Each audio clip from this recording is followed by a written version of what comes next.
Oke, bismillahirrahmanirrahim. Assalamualaikum warahmatullahi wabarakatuh. Nama saya Hardina, NIM 19123011. Baik, sebelumnya saya ingin meminta maaf jikalau dalam video ini tidak terdapat banyak kekurangan serta mungkin ada kesalahan. Nah, baik, pada kesempatan kali ini saya akan menjelaskan sedikit materi mengenai sel volta. Nah, apa itu? Sebelum kita masuk ke materi, nah kita perlu tahu apa itu sel volta. Nah, sel volta ialah sel yang dapat mengubah energi kimia menjadi energi listrik melalui mekanisme reaksi oksidasi dan reduksi yang terjadi secara spontan. Nah, sel volta ini biasanya disebut juga dengan sel galvanik. Nah, sel galvanik ini ditemukan pertama kali oleh Luigi Galvani dan Alessandro Giuseppe Volta. Nah, seperti yang teman-teman lihat di gambar, ada prinsip kerja dari sel volta dalam menghasilkan arus listrik adalah aliran transfer elektron dari reaksi oksidasi di anode ke reaksi reduksi di katode melalui rangkaian luar. Nah, susunan sel volta. Secara umum, sel volta itu tersusun dari anode, katode, elektrolit, rangkaian luar, serta jembatan garam. Nah, seperti yang teman-teman lihat, anode yaitu elektrode tempat terjadinya reaksi oksidasi, sedangkan katode tempat terjadinya reduksi. Nah, elektrolit itu sendiri yaitu zat yang dapat menghantarkan listrik. Rangkaian luar yaitu kawat konduktor yang menghubungkan antara anode dan katode tadi. Nah, sedangkan jembatan garam yaitu rangkaian dalam yang terdiri dari larutan garam. Nah, selanjutnya kita masuk ke pembahasan perbedaan antara anode dan katode. Sangat jelas perbedaannya seperti yang teman-teman lihat di layar. Anode ialah mengalami oksidasi, melepas elektron, serta bermuatan negatif.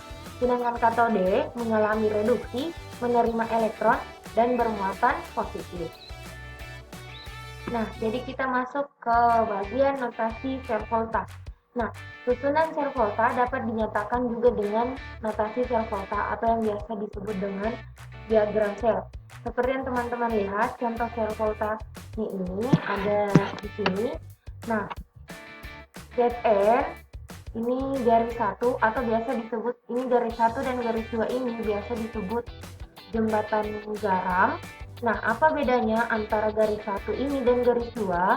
Yaitu, kalau garis 1 ialah melambangkan batas fase antara komponen-komponen dengan fase berbeda. Sedangkan garis 2 ini melambangkan jembatan garam yang memisahkan setengah sel.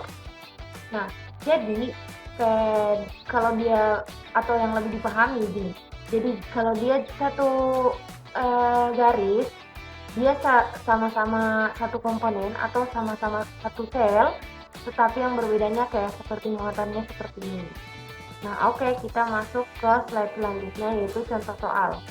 Nah, contoh soalnya seperti yang teman-teman lihat di layar, ada Zn tambah Cu 2 plus membentuk Zn 2 plus tambah Cu.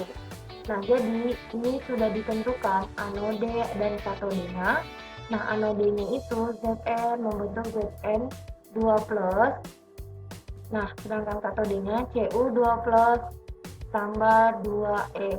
Nah, jadi di sini jelas teman-teman lihat yang mana yang bermuatan positif dan mana yang bermuatan negatif, karena di sini sudah ada tulisan anode dan katodenya kan, sehingga reaksi volta yang terjadi yaitu Zn tambah Cu 2 plus membentuk Zn 2 plus tambah Cu. Jadi notasi selnya seperti yang teman-teman lihat seperti ini. Zn jembatan garam atau garis Zn 2 plus dan seterusnya. Nah, langsung saja kita masuk atau kita mencari potensi sel dari reaksi tadi. Nah, rumus dari potensi sel itu sendiri E pangkat 0 sel sama dengan E0 katode kurang E0 anode. Nah, ini kita cari Nah, jadi teman-teman mencari potensial sel seperti yang kita lihat di sini rumusnya. Nah, jadi yang kita kurangi E reduksi kurang E oksidasi.